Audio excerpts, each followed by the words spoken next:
Meanwhile, the Kerala police has arrested 28 people and reportedly 4 minors have also been detained for allegedly raping of a girl multiple times over the course of 5 years in Pathanamthitta, a case in which 62 people are suspected to be involved. Separately, 14 people have been remanded to 14 days of judicial custody. According to the Pathanamthitta district officials, 18 FIRs have been filed in connection with the case in 2 separate police stations. The cases were registered based on the statements given by the girl. 40 people have now been identified by the police after verifying of phone details as well as information from the diary in her possession. An SIT has been formed to conduct a comprehensive inquiry into the incident, with the Pathanamthitta Deputy Superintendent of Police PS Nandakumar leading the team under the supervision of the District Police Chief VG Vinod Kumar. The team is comprising of 25 police officers from various ranks and stations. The victim had turned 18 2 months ago. She was only 13 when she was allegedly subjected to rape. The victim was allegedly abused at multiple spaces in Kerala's Pathanamthitta, including sports camps by coaches, fellow athletes, neighbors and local areas, of course, also including auto rickshaw drivers as well. The survivor initially confided in the Snehita Gender Help Desk under Kudumbashari in Pandalam. From there, she was referred to the District Child Welfare Committee and then later to the Nirbhaya Shelter Home in Koni in the area. The issue reportedly came to light during counselling conducted by the Child Welfare Committee after the victim's teachers at the educational institution informed the panel about noticeable changes in her behaviour. She reportedly did not own a mobile phone but had saved over 40 contact numbers of people who had abused her on her father's mobile. The police now, of course, is continuing this investigation. Joining us live at this point, Sunita Gudara, Asian Marathon champion. Brinda Adige, activist, also is live with us. Dr. Bhavna Gupta, psychologist, joins us live. Shamshavi Shrine, lawyer, also is with us on the broadcast. Let me bring you in here first. Shamshavi Shrine, what kind of exemplary action do you expect will be taken in this particular case? Absolutely shocking details emerging of the way this girl was sexually assaulted multiple times over multiple years, and for many years no one knew. It is a very sad story to get to know about that. A young girl at the age of 13, since 13 till the age of 18, she was being exploited by so many individuals, school officers, hospitals, trainers. That is very sad story. So I'm glad that now there is a special team investigation that has started. And of course, it will take some time for the SIT to also file a report in this matter. But let's see how things actually turn up. And I'm sure that since this matter involves POXO, which is a prevention of sexual harassment against the child, so that would rope in all of them in a good manner, wherein whenever they have been convicted by the court, so the imprisonment will be a life imprisonment in this matter, since it is a rape plus a POXO, and it will be a non-bailable offence. So it's quite early for me to say that what all things can happen, but let the process come out. Let the SIT give their report. Okay, let me in fact quickly also take that across to Brinda Adige. Brinda Adige, for many are wondering why nothing moved in this case for 5 years. How come no one knew earlier? I do. I'm sure a lot of people knew, and everybody was blackmailing her. Probably that we will not. Brinda, we are having some technical trouble there with your connection. I'm being told Sunita Gudara is with us as well. Sunita Gudara, now this was an athlete and reportedly also at camps, through her trainers, through her mentors, through other athletes also, sexual assault took place. It's shocking. 5 years this was happening, and there was no counseling in the camps or stadiums wherever she was going for training. Coaches were doing it, trainers were doing it. I'm amazed to know that, and there is no counseling. So now, first of all, in the sports arena, whosoever, wherever the stadiums are, there has to be either counselors or the former senior athletes to counsel the girls, if anything wrong happening, what should they do? 5 years is a long period. for these sexual harassment. And after that, what I heard the doctors doing. So, rules are there, the laws are there, but because there is no implementation in time, that's why these things were happening for so long. And now the punishment, if it is not proper punishment is given to the culprits, then these things will carry on, and which is very sad story. In fact, quickly now take that also to our other guests also live with us. Let me try and join Dr. Bhavna once again. Dr. Bhavna, now as far as this particular case is concerned, already over 20 arrests have taken place. 4 minors also have been detained currently. Now, this very complex nature of this case is now going to have to be handled very effectively by the police, because there are multiple people involved reportedly. Over 40 numbers were saved by the victim on her father's mobile phone. Piecing together the chain of events is obviously going to be a task for the police, but we hope it will be done effectively. Also with the role of minors now, it perhaps will complicate the case a bit. Exactly, it is so inhumane that so many people did that. Random people on the road did that. As you said, rickshaw people and everybody did that. It was so sad because see, it can also be this thing that it took her so much, it took her so much time to come out. It was also about self-preservation because our brain is so strong that it creates false memories or memory gaps to keep us safe. So there's a huge possibility while this was happening to her, her brain was disassociating itself from her. It's possible that the brain was trying to create a barrier between reality and consciousness. So her psyche would have been in a terrible place. And it is so sad that nobody was able to see her. Nobody was able to recognize the torture and the trauma that she was going through. Because I sure shot know that her personality would have changed. And counselors should have noticed this way back, which is such a sad affair. Yes, because we are learning that is the reason why this case was uncovered, because there were behavioral changes. Now, what kind of behavioral changes happen, Dr. Bhavna, when such incidents happen to a victim over successive years? How can it harm a person's psyche and impact a person's personality?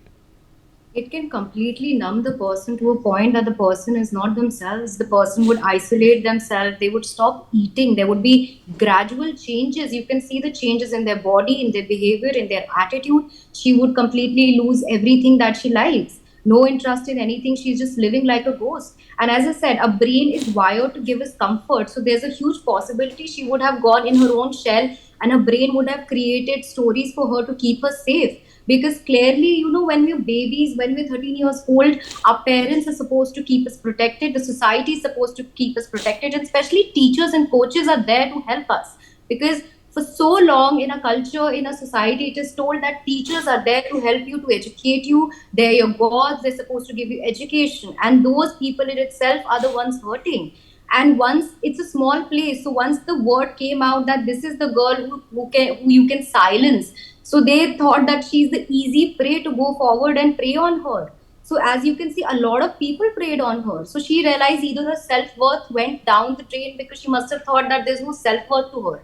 There's no identity to her. So these signs are very simple. The person will change completely. They will isolate themselves. They'll stop eating. They'll go into terrible depression. They will be aloof. And you can see their entire personality will turn 360.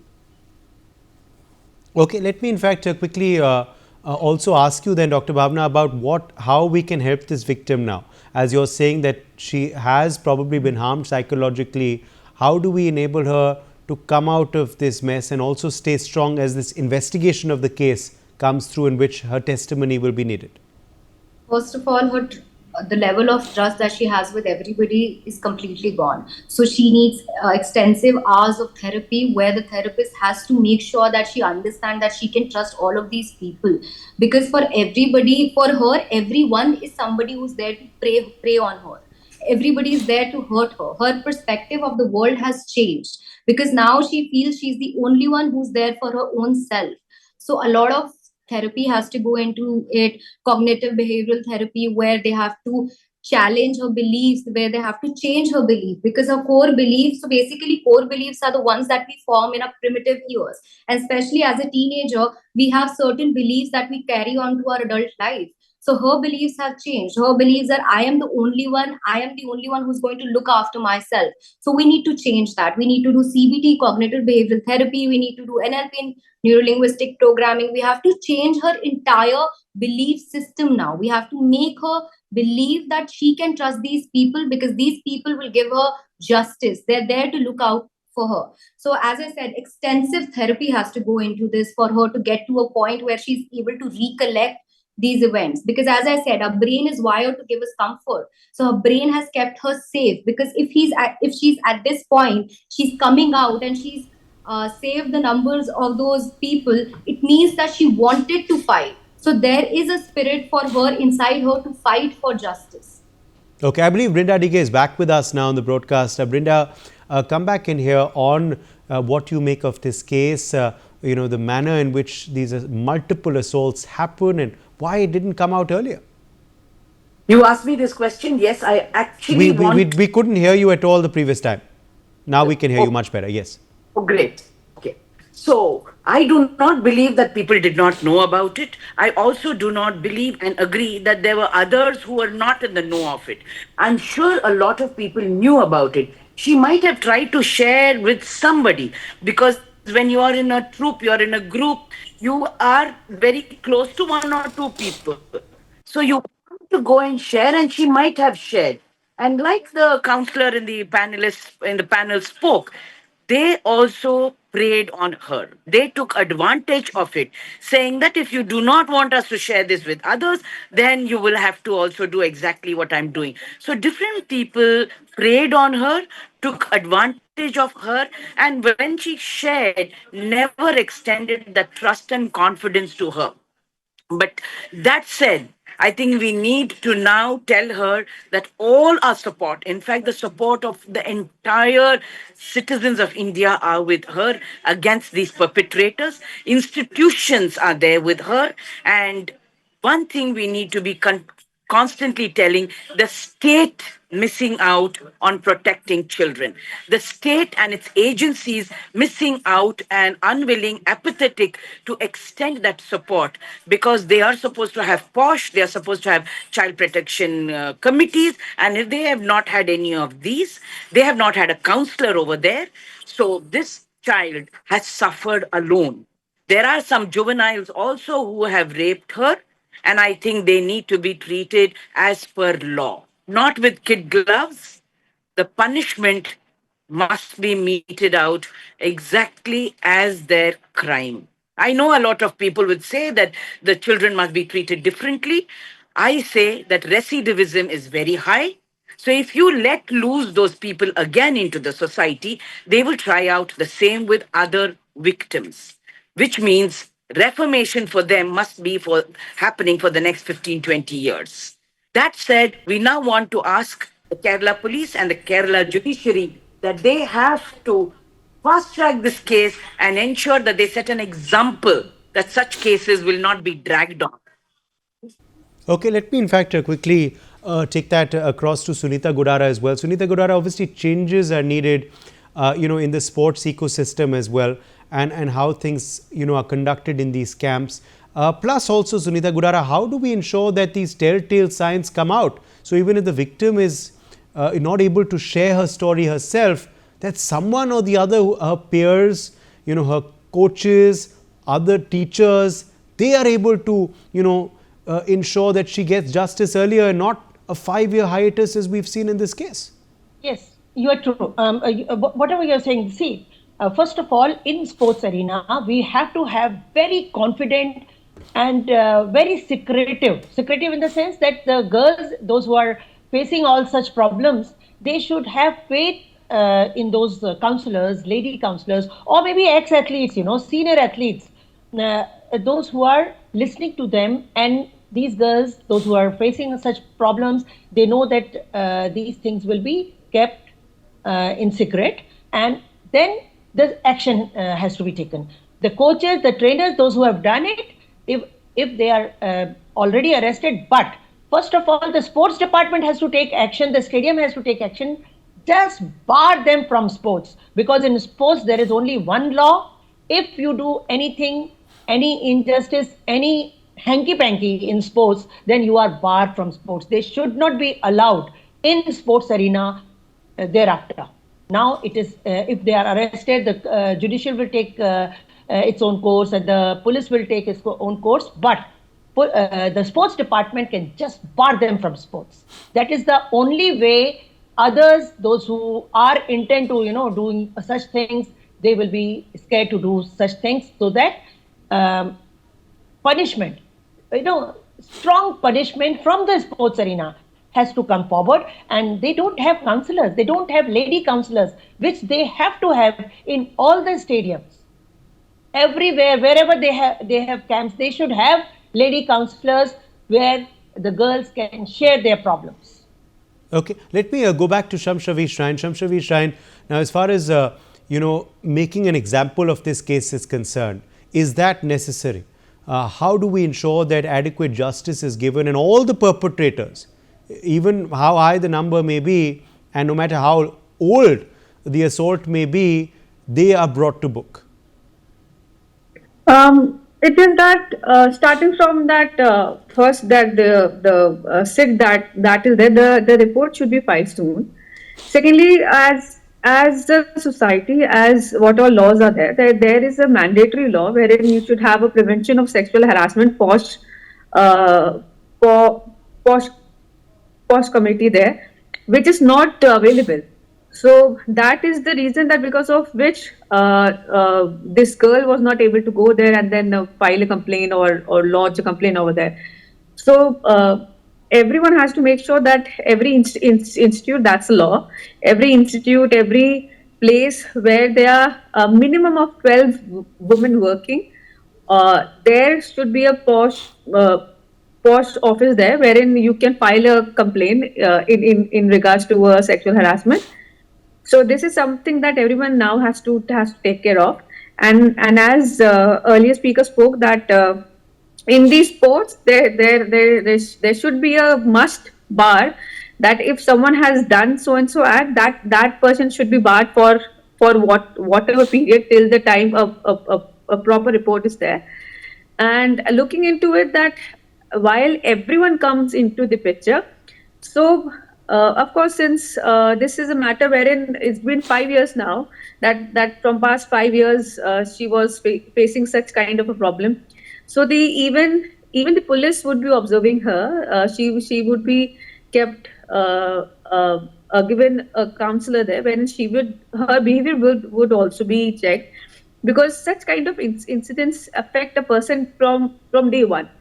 Maximum 5 events of similar activity, if something happens with you, you go numb, you go into a different phase altogether.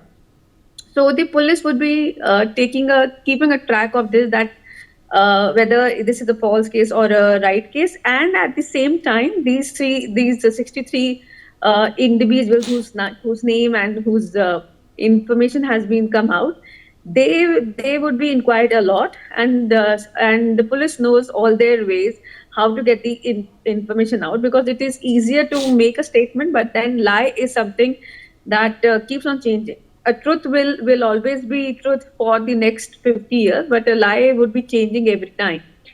So yes, I hope that a proper inquiry comes up. And whereas if you might have heard that couple of days back in the Kerala Assembly, even they have been speaking about increasing the sentence of the imprisonment in a POCSO Act, in a 376 Rape Act also, wherein the imprisonment from 10 years should be increased to 15 years, 20 years or so.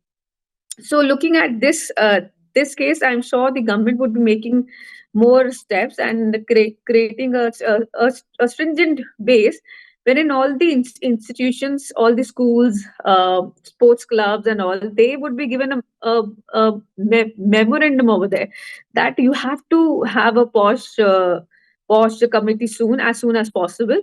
And these are the guidelines that you have to follow. And as the earlier speakers said, that you should have a counselor, a lady counselor there who could, understand what all the girls are going through, and plus counselors in the school, so that when a girl, because it's not easier for a girl to, just go out and then tell that so and so has been happening with me.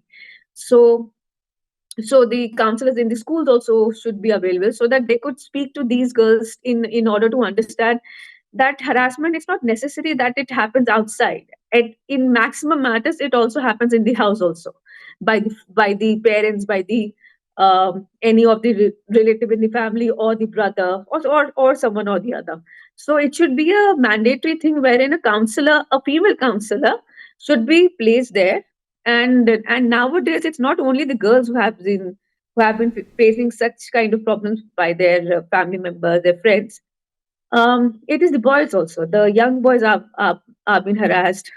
They are also being exploited sexually by the auto drivers, by the bus staff and all. So council is a must, and yes, the laws needs to be more tight, so that every school understand that there will be a repercussion if you don't have POS, if you don't have a counselor, all of that in the schools and the other institutions. Yes. Dr. Bhavna Gupta, also, do you believe more sensitization is needed also of teachers, of these counselors, of other peers, of other seniors, to ensure that, such cases do not go undetected? Exactly, it's very important to educate everybody to see these symptoms that are happening. Because, as I said, this little girl, as she was a little girl, these things have happened to her. Her mental state has come to a point which is very fragile. It can break, and we do not know if her mental state has already broken. So, teachers should be educated to see that if a child is behaving in a certain way, you need to focus on the child, or make sure that the child, nothing wrong is happening to the child. And the problem is, even if you see in school, there are 40 children in one class. How do you expect the teacher to focus on each and every child? There's so many children in one class that the even teacher is overwhelmed. So it's very important either to have 20 kids in one class, or either have more teachers in the classroom to make sure that they are able to focus on every child. And even families are supposed to understand, if your daughter, if your son is coming forward and saying a teacher touched them inappropriately, do not dismiss it and say, "Arey, it's okay, it's your teacher. Don't take it that way. Teachers cannot treat you this way." It's very important for the family to be able to see that something bad is happening to them. It's very important. So I think everybody needs to be educated. Everybody should be known. Even the child should get to know that if somebody is touching you and it feels wrong, it is wrong. There's no way there's anything good in it or anything like that. It's very important to educate everybody, quite honestly. And it's very important for teachers to give time to children as well, because if you see, the school starts and the teacher is busy with their own life, they have their own stress, and there's so many children, as I said, in classroom, that the teacher is not able to give time to each and every child. Okay. Brinda DK, now arrests have happened in this particular case, but what is your demand now from the police going forward? First and foremost, the police's job is to extend protection to her, because we know that the perpetrators are over 60, 65 people of them. So anybody can intimidate her. Their friends and relatives can also intimidate and threaten her. That said, the assurance has to be given from the counselor, whoever is the counselor that she is going to, or the police have assigned her to, that she is not the guilty person, that she is the victim, and that we all believe in her. And it is important for her to heal, but also important that she speaks up. Because if 60, 65 people have done this, it means there might be other victims also. She may not be the only victim. The impunity with which these 60 plus rapists have gone ahead and done this to her shows that there might be others which the institutions or the groups or the sports authority, whoever are the in charge over there, have not looked into. We want them to go into due diligence from this case, to talk to every child who's part of that athletic group if something like this or even anything remotely like this has happened. That said, victim support vis-a-vis medical, physical, and emotional aid must be given by the state. The school where she's studying or the college where she's studying cannot shall not, must not treat her differently. I'm sure it is all confidential, her name and everything, but we know in such cases, all of this also tends to come out, where you find that friends, school, teachers, and other people might also try and tell her, don't come to school. Our school is getting spoiled. Our college is getting spoiled. So, all of this is the job of the state. They have to ensure that she's completely protected and she is safe as well as her family is safe. Now, that said, it is up to the judiciary to fast track this case because it involves a minor. The case cannot go on and on and on, Yes. irrespective of what their problems are. Okay. It has to be fast tracked and it has to be setting an example. So, an order that is setting an example as a precedent for other cases of this nature.